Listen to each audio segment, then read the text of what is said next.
Dan untuk mempersiapkan menghadapi semua bencana demi bencana yang akan terjadi ini, maka di konon ceritanya yang sudah tergambarkan yang kami dapatkan, bahwa ada sebagian kecil dari harta amanah yang sudah diizinkan untuk segera dipergunakan sebagai bahan pendukung menghadapi segala musibah yang terjadi.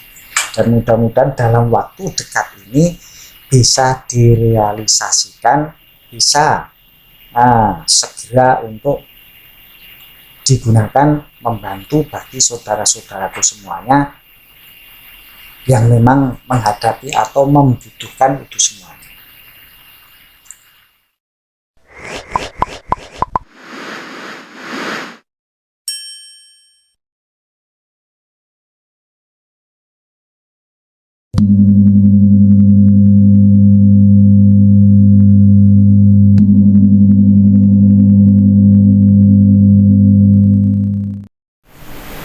Tidak berbeda jauh dengan sejarah datangnya nama Sang Hyang menjadi nama baru bagi Jakasona yang menemukan ilmu alam. Maka pada sekitar tahun 2000-an, sang kesatria Puningit yang akan merombak tatanan dunia yang sudah kacau balau ini, maka dia pun dikasih nama dari alam ini sendiri dengan nama Pangeran Madinah.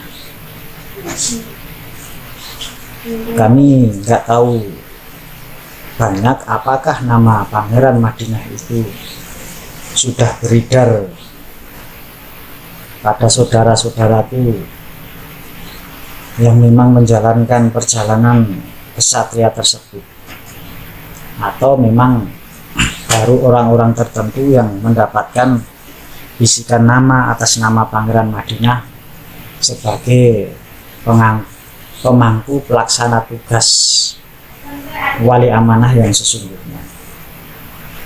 Karena memang selama perjalanan ini jarang sekali atau hampir tidak pernah ada yang menyinggung tentang nama Pangeran Madinah tersebut. Dan kami bukan bermaksud ibaratnya menyuruh orang untuk meyakini atau mengharuskan orang untuk meyakini nama Pangeran Madinah tersebut, tidak. Karena kami hanya menyampaikan apa yang kami dapatkan. Mudah-mudahan apa yang kami sampaikan ini bisa sama-sama dipikirkan. Mudah-mudahan memang bagi siapapun yang melaksanakan perjalanan, mengikuti perjalanan Satrio Pinit Ratu Adil ini, insya Allah semuanya itu sudah berkesinambungan atau bersambutan, atau memang di dunia kegaiban itu pada prinsipnya adalah satu kesatuan itu yang tidak terpisahkan. Nah, karena memang kami sudah pernah menyinggung nama Pangeran Madinah tersebutlah, maka di sini kami ulang kembali bahwa nama Pangeran Madinah itu muncul kurang lebih sekitar tahun 2001-2002. Ketika nama Pangeran Madinah diberikan oleh alam semesta untuk kesatria tersebut, maka yang dulu pernah kami sampaikan bahwa kesatria tersebut langsung diperintahkan untuk mengamankan segala aset-aset perjalanan yang berupa segala sesuatu harta benda yang memang sudah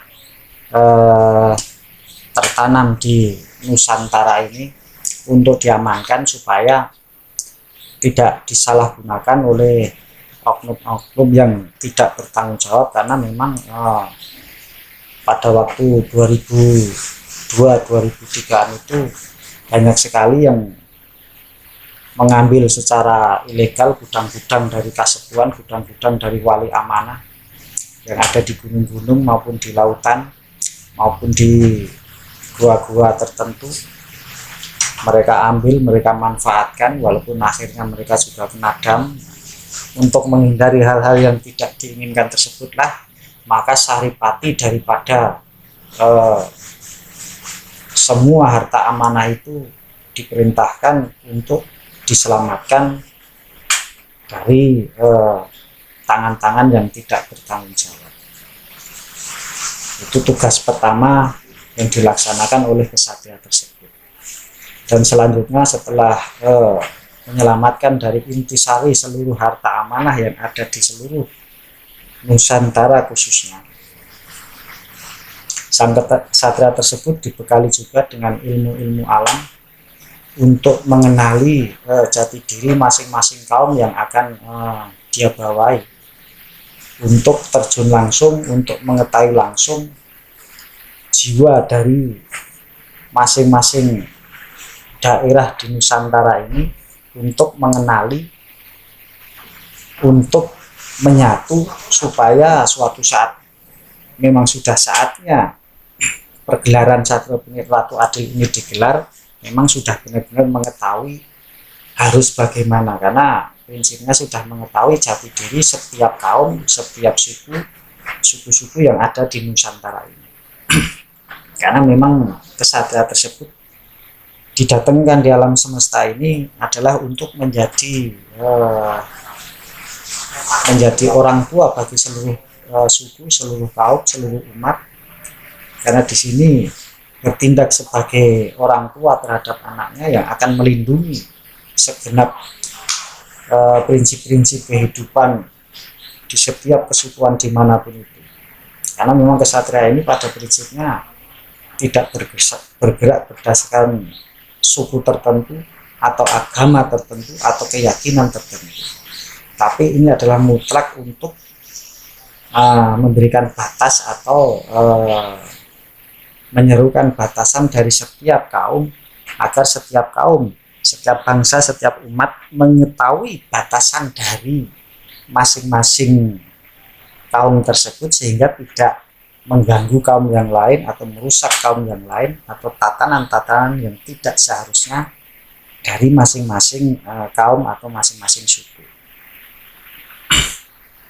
Nah, setelah itu semuanya, maka tiba saatnya lah sekitar tahun 2019 yang sudah kami singgung pada video-video kami di awal-awal atau di pertengahan, mulai bergerak secara nyatanya, karena setelah matangnya semua bekal-bekal yang memang sudah dikodratkan,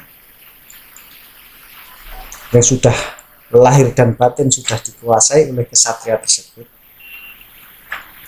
maka sekitar tahun 2019-an, 2019 akhiran yang sudah pernah kami singgung pada awalnya, bahwa pemindah alian dari perjalanan kasepuan ke generasi penerus atau tongkat estafet, yaitu munculnya Satrio Pinit pada tataran perjalanan nyata atau real.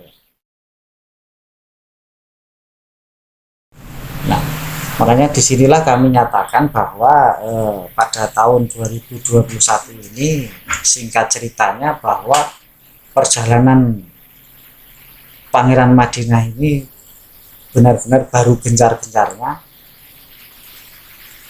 karena memang ini adalah mempunyai wadah lahiriah, mempunyai wadah zahir, yang mana wadah zahir ini harus mengikuti hukum alam, yaitu hukum manusia, yaitu hukum lahiriah, yaitu hukum dunia yang tidak bisa tidak harus dilaksanakan.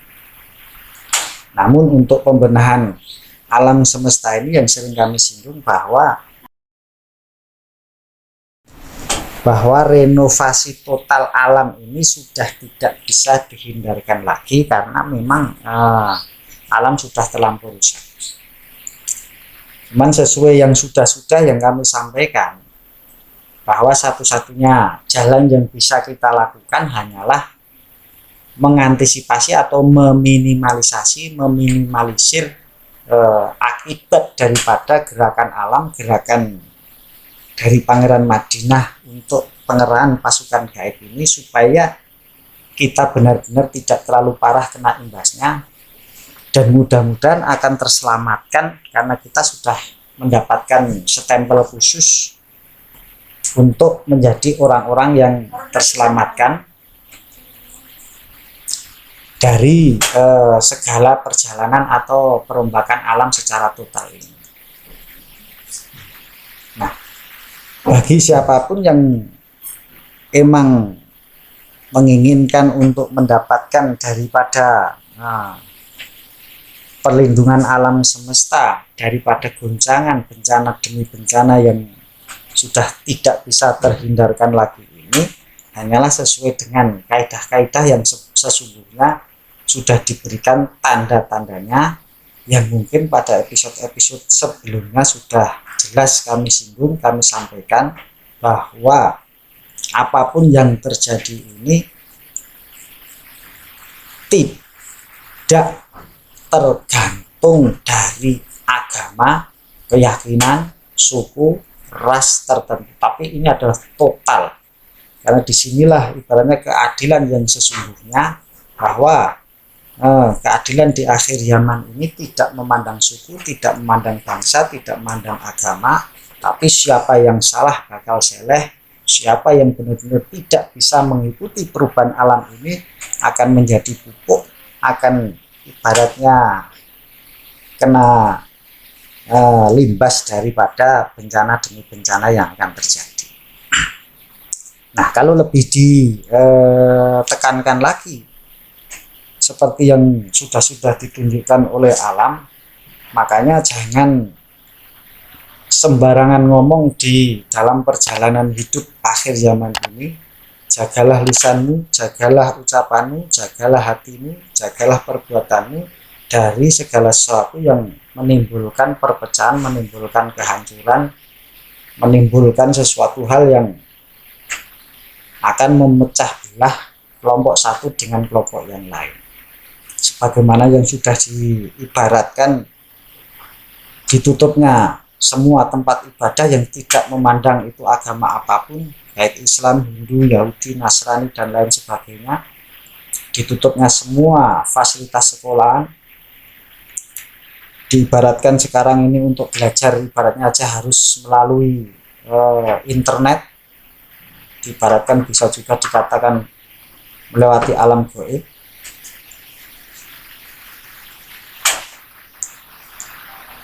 Nah, inilah gambaran-gambaran pada prinsipnya terselamatkannya orang-orang di akhir zaman ini, sekali lagi bukan karena agama tertentu, bukan karena suku tertentu, bukan karena segala sesuatu yang ada yang dilaksanakan orang-orang di akhir-akhir zaman yang banyak sekali mengatakan bahwa mereka lah yang paling benar dan yang lain salah. Itu tidak ada, karena salah dan benar alamlah yang akan menentukan. Karena alam ini bisa merasakan hati, bisa merasakan pikiran, bisa mengetahui segala sesuatu jati diri dari setiap umat, setiap kaum dimanapun itu berada. Karena kalau memang alam sudah bergerak, dia tidak pernah pandang bulu, tidak pernah pilih kasih, siapapun akan kena limbasnya, kecuali dia memang orang-orang yang diridhoi. Nah, ciri-ciri orang yang diridhoi di sini yang akan terselamatkan hanyalah orang-orang yang benar-benar menjaga hatinya. Makanya pada bulan Ramadan ini, bagi yang memeluk agama Islam, pada awal diturunkannya Al-Quran sudah jelas, sangat jelas sekali, bahwa Iqra' bismi rabbikal ladzi khalaq, khalaqal insana min 'alaq, Iqra' wa rabbukal akram. Bacalah dan bacalah atas nama Tuhanmu yang menjadikan. Bahwasanya manusia ini dijadikan dari segumpal darah. Maka bacalah Tuhanmu itu sesungguhnya Maha Pemurah. Nah, dari kata-kata tersebut, dari firman tersebut, bagi saudaraku yang beragama Islam, ibaratnya kita itu suruh membaca apa saja yang ada di depan kita, bisa mengetahui ibaratnya itu tanda-tanda yang sudah alam berikan kepada kita, karena memang alam itu selalu memberikan tandanya kepada kita kalau memang ibaratnya itu mau memberikan pesan apapun. sebagaimana tubuh manusia, kalau memang ada organ tubuh yang tidak benar di dalam tubuh kita, maka dia akan memberikan sinyal, yaitu berupa panas badan atau rasa sakit atau rasa apapun. Sakit yang kita derita atau sakit yang kita rasakan itu adalah sinyal dari tubuh kita bahwa tubuh kita ada sesuatu hal yang tidak normal.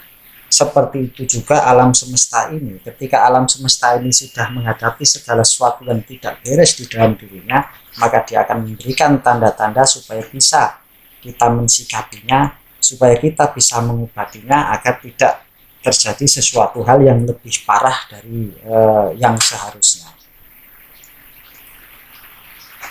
Makanya dari itu yang kami sampaikan di sini mungkin lebih menegaskan dari konten-konten sebelumnya yang kami bikin.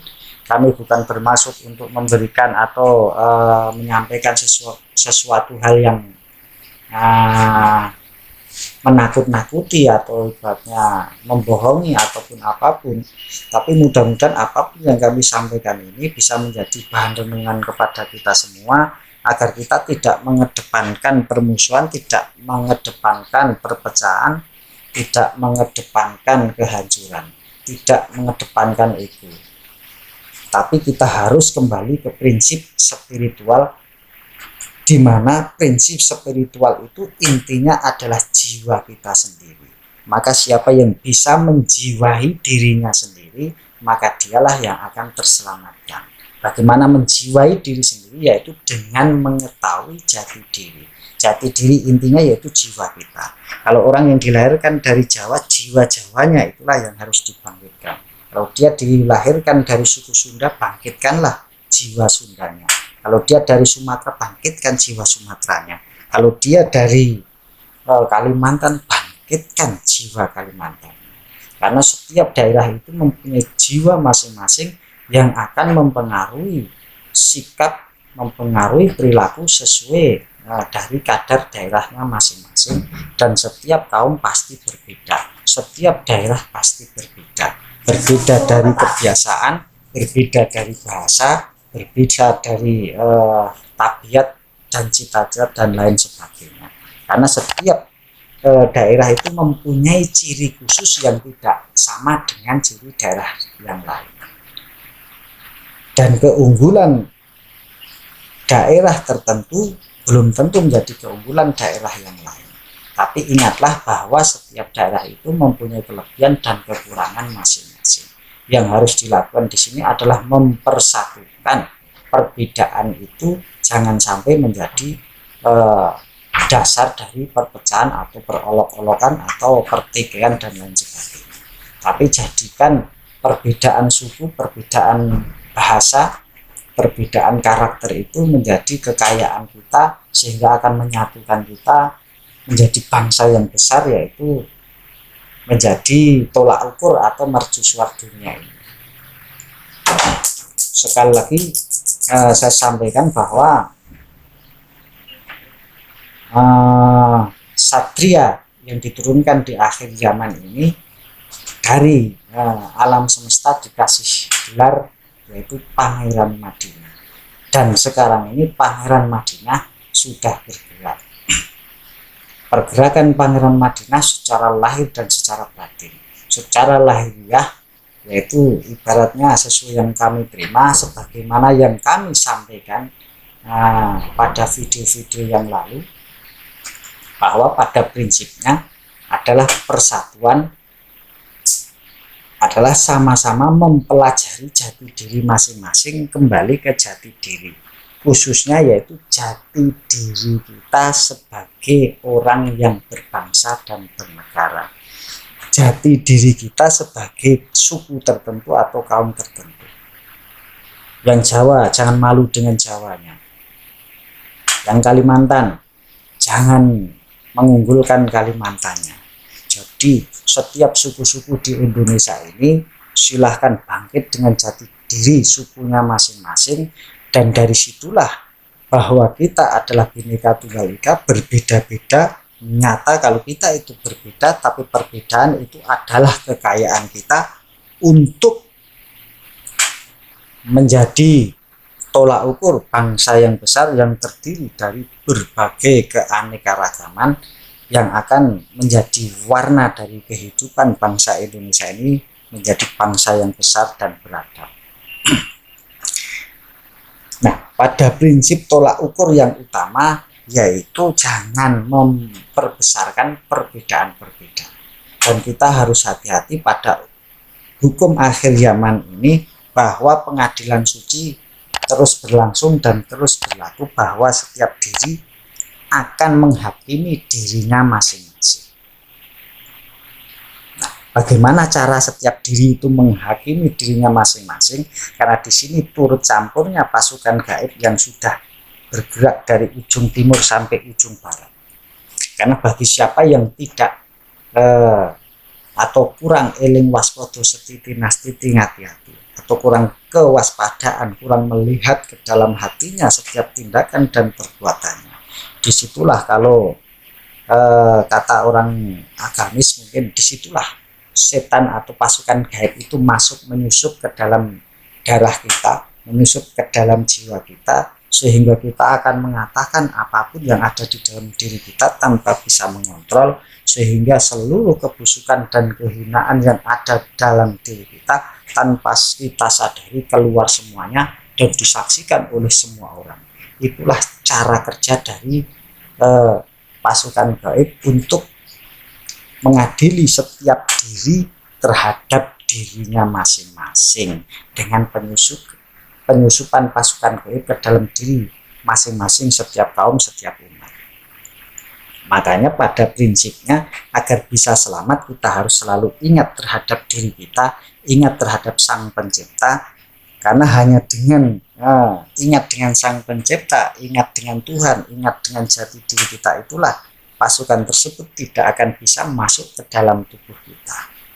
Karena siapapun yang memperturutkan emosinya, siapa yang memperturutkan hawa nafsunya, jangan khawatir, pasti pasukan tersebut akan masuk ke dalam jati diri orang tersebut, sehingga dia akan ngoceh tanpa dia sadari, akan berbuat kerusakan yang tanpa dia sadari, akan membongkar semua aib dan kehinaannya. Nah, disitulah cara pasukan tersebut membongkar jati diri setiap kaum. Makanya bagi saudara-saudaraku semuanya yang ibaratnya itu masih mempunyai jiwa persatuan, masih mempunyai jiwa mulia untuk membangkitkan kemakmuran, untuk membangkitkan kebersamaan, untuk membangkitkan persatuan, ayolah sama-sama kita berdoa, sama-sama kita meminta, dan sama-sama kita melakukan dan melangkah kepada hal-hal yang menuju ke arah persatuan. Jangan sampai kita bongkar ke publik masalah perbedaan-perbedaan sehingga menimbulkan perpecahan. Karena bagi siapa yang tidak bisa atau tidak mau untuk bersatu dan membenahi apa yang harus terjadi di akhir zaman ini, yaitu tadi pasukan tersebut akan masuk dan menyusup ke dalam tubuh setiap insan, setiap individu, sehingga semua apa yang ada di pikiran dan di hati akan keluar tanpa disadari. Karena pada prinsipnya perjalanan akhir zaman ini akan terjadi persatuan dan kesatuan, karena akan dikembalikan jati diri masing-masing kaum, sehingga setiap kaum, masing-masing kaum akan bangga terhadap kaumnya sendiri, tapi juga akan menghargai dan menghormati kaum yang lain, dan akan berdiri sebagai saudara dan akan berdiri sebagai mitra. Dan ketika bisa berdiri sebagai saudara dan sebagai mitra, akan saling lengkap melengkapi antar suku, antar bangsa, dan antar negara, antar kaum. Semuanya akan saling silih asah, asih, dan asuh, akan saling menguatkan.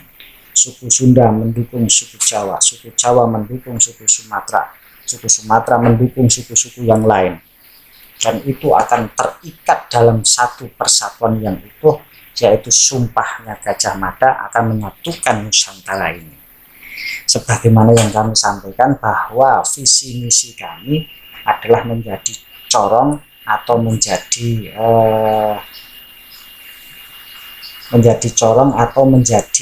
juru bicara daripada perjalanan ke Satrio Bingit dan Ratu Adil ini. Mudah-mudahan secepatnya gerakan ini akan bisa mempersatukan segala kaum-kaum yang memang sudah mempersiapkan dirinya untuk mengikuti perjalanan Satrio Pinit Ratu Adil ini untuk segera menemukan kejayaan yang sesungguhnya. Nah, secara kegaiban pasukan gaib tersebut yang mungkin banyak yang mengenal dipimpin langsung oleh Sang Hyang Nurcahya, bahwa beliau semuanya bergerak dari ujung timur sampai ujung barat sesuai dengan pemetaan demi pemetaan yang sudah dilaksanakan. Kalau memang sekiranya di situ sudah tersebarkan dari kesatria-kesatria di masing-masing daerah tersebut untuk mengamankan daerahnya masing-masing, dan yang sudah tidak atau memang tandanya itu melemah, tandanya mengecil, disitulah pasukan tersebut akan bergerak. Wujud pergerakan pasukan tersebut yaitu dari unsur tanah, dari unsur api, dari unsur angin, dan juga unsur air.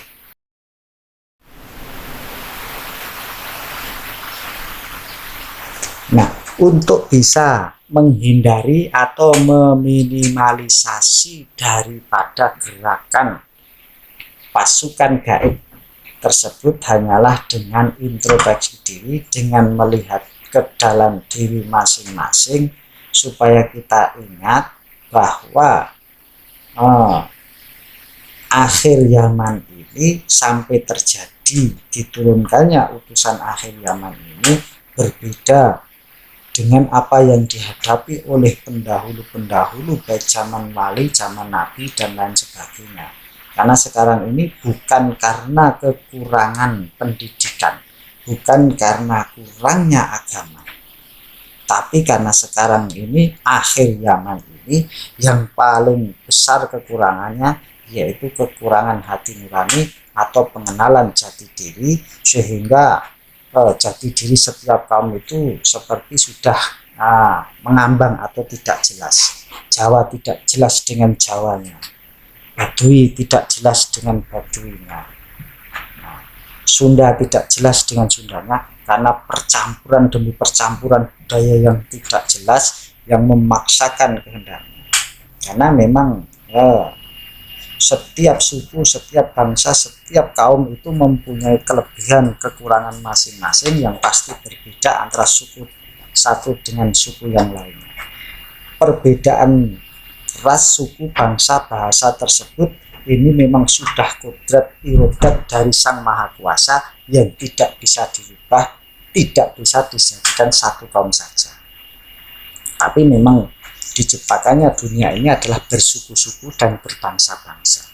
Dan ketika diciptakan bersuku-suku dan berbangsa-bangsa itu bukan untuk menjadi perpecahan, tapi untuk menjadikan keanekaragaman, keberagaman yang akan mengikat menjadi kekayaan yang sejati. Ketika bisa menyatunya semuanya itu bukan untuk menjadi satu suku, menjadi satu bangsa, menjadi satu kaum, tapi ketika berbineka tunggal ika, berbeda-beda tapi bisa menyatu dengan saling harga menghargai antara suku, bangsa, bahasa, antara satu dengan yang lainnya. Nah, disinilah benar-benar kemerdekaan yang sejati akan timbul.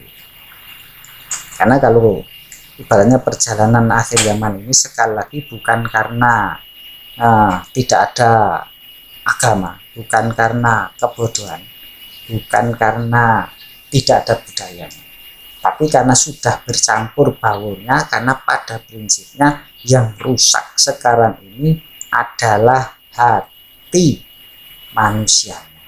Karena kalau hati sudah rusak, walaupun ilmu agamanya setinggi apapun, yang diucapkan hanyalah kerusakan.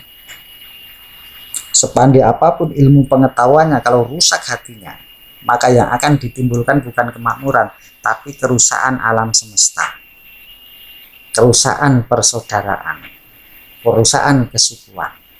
Karena dia hanya akan menimbulkan perpecahan, karena dia hanya akan mengagung-agungkan ego pribadinya sesuai dengan gambaran akal dan pikirannya, yang dia itu berhati seperti hati iblis ataupun seperti hati binatang yang hanya memperturutkan hawa nafsunya.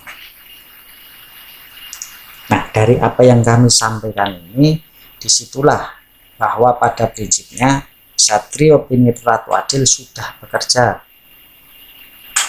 secara nyata, baik lahir maupun batin, baik dari kegoiban maupun secara lahiriah. Nah, dari secara lahiriahnya, dari setiap daerah sudah diadakan satria-satria yang emang sudah ditunjuk dari alam semesta ini untuk menyampaikan kembali kepada jati diri, kembali melihat ke dalam hati sanubari, bahwa satu sanubari manusia akan kembali kepada jati diri manusia. Karena memang jati diri manusia pada dekade ini sudah bercampur baur. Ada manusia bentuknya, tapi hatinya sudah iblis. Banyak manusia yang ganteng-ganteng, yang soleh-soleh, yang berjubah-jubah ataupun berbaju-baju agama, tapi hatinya sudah dicampur dengan hati iblis. Tapi manusia sejatinya manusia yang kembali menjadi manusia, yang hidup sebagai manusia, yang berpikir sebagai manusia, yang beradab sebagai adabnya manusia. Ini yang tinggal sedikit.